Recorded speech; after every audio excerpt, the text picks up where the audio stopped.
Welcome to the Tonight Show. Happy Cinco de Mayo, everybody. Happy Cinco de Mayo. Or as they call it at Walmart, Happy Employee Appreciation Day. People love to celebrate Cinco de Mayo. I saw this woman throwing back shots of tequila. Boom. Boom. One after the other. Turns out it was just Hillary working the Latino vote. Actually, Cinco de Mayo is a regional holiday only celebrated in certain parts of Mexico, like Los Angeles and San Diego. I tell you, I went to a bad Cinco de Mayo party. It was in Lou Dobbs' house, and Sean Hannity was the host. Horrible place. And the producers of Iron Man are celebrating Cinco de Moolah this weekend. That movie made $105 million. Robert Downey Jr. was happier than Roger Clemens watching Hannah Montana. The Chinese already have a pirated copy of Iron Man on the street. You can buy it on the street. You can tell it's a Chinese copy because Iron Man is made of lead. Critics are calling Iron Man the first blockbuster hit of the year, as opposed to John Melendez's movie. That was the first straight-to-blockbuster movie of the year. Let's see what else happened. This past weekend, they celebrated the first worldwide marijuana march. On Saturday, they had the Marijuana March. The march went almost 200 yards before everyone sat down, smoked a joint, and fell asleep. See, the Marijuana March, that's pretty much an all-day event. The Methamphetamine March, that lasts about 6 minutes. Let's go bang, the march is over, they're out of there, what else? The federal government announced that the economy lost jobs for the 4th month in a row. But President Bush tried to turn it around by saying, "We anticipated this." That's the good news. So what is he saying?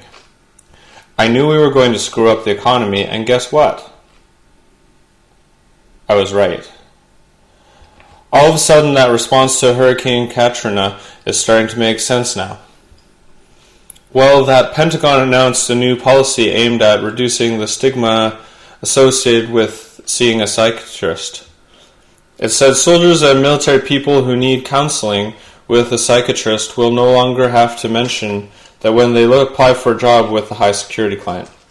I think that's a good policy.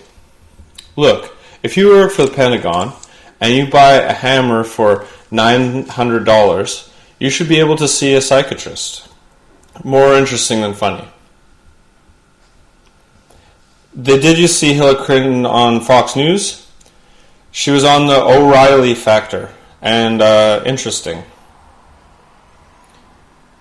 They were yelling at each other, and something, maybe I'm wrong, but I think you could feel the sexual tension. Did you see it? Did you feel it? Between Bill O'Reilly and Hillary. Take a look. Tell me. Watch. Watch. Well, here is an amazing medical story. Doctors in Cincinnati were able to regrow part of a man's severed finger after they sprinkled some powder on it that was made from crushed up pig bladders. They crushed up pig bladders into a powder, put it on a man's finger, and it grew back. Didn't that used to be called voodoo? Eye of Newt. Kevin Eubanks. Is that all they grow is fingers, Jay? Yes, will you stop it? Kevin Eubanks. Stop what? You want me to get you some of the powder, is that what you're saying?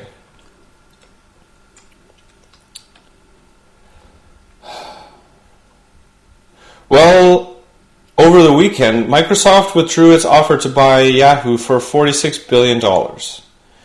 See, I don't think President Bush understands how these internet companies work. Like today he said, why would Microsoft be interested in a watery chocolate drink? Be confusing with Yahoo. Starbucks announced plans to cut back on new store openings. From now on, their plan calls for Starbucks on every other corner.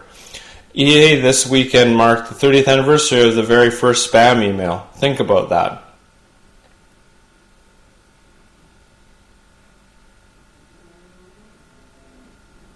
Before spam email, there was no way to refinance your house while enlarging your penis. Kevin Eubanks.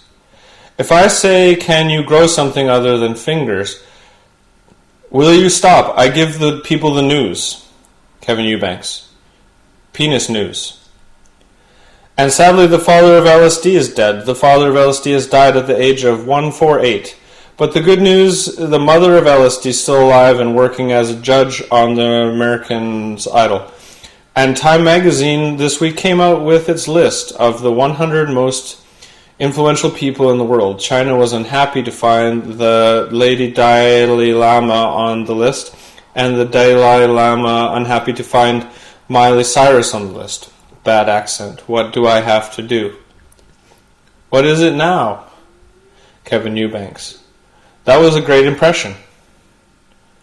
That was an impression of the Dalai Lama. A very respectful impression. More bad news for Roger Clemens. According to the New York Daily News, he also allegedly had a relationship with the former wife of golfer John Daly, although he quickly ended it when he learned she was over 18. Experts say Roger Clemens needs to do some charity work right now to fight off all the bad publicity he's got to go out and do charity work. And again, Clemens made another bad decision today. He picked the Girl Scouts, you see.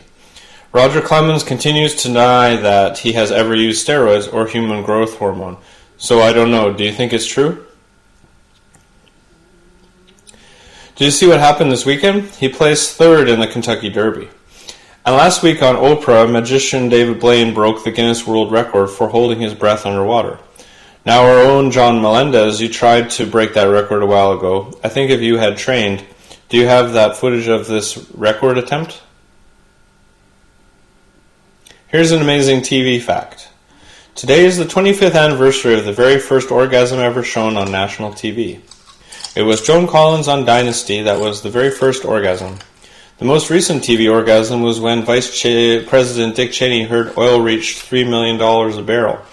That shows you how things have changed. Now women have orgasms on TV during shampoo commercials. Actions of pleasurably washing your hair. What else? In her new book, Barbara Walters admits to have a secret affair 30 years ago with a married Republican senator while working as a reporter. So not only was she the first female news anchor, she was also the first embedded reporter. Actually, she announced it on Oprah. She was going to announce it on The View, but she couldn't get a word in edgewise. You know what's interesting? In her autobiography, Barbara Walters also said that people called her Barbara Wawa behind her back. She said all her peers did, including David Winkley, Howie Wiesno, and Andy Wooney. They all did. Hey, anybody watch that stupid reality show on the CW network, The Farmer Needs a Wife? You see this stupid thing? It's like The Bachelor, except the single guy is a farmer who interviews 25 women to be a farmer's wife. You know who came up with this idea? The sheep. Okay, the sheep. Well, folks, we'll be right back with headlines. Robert Downey Jr., Kevin Eubanks, and The Tonight Show Band.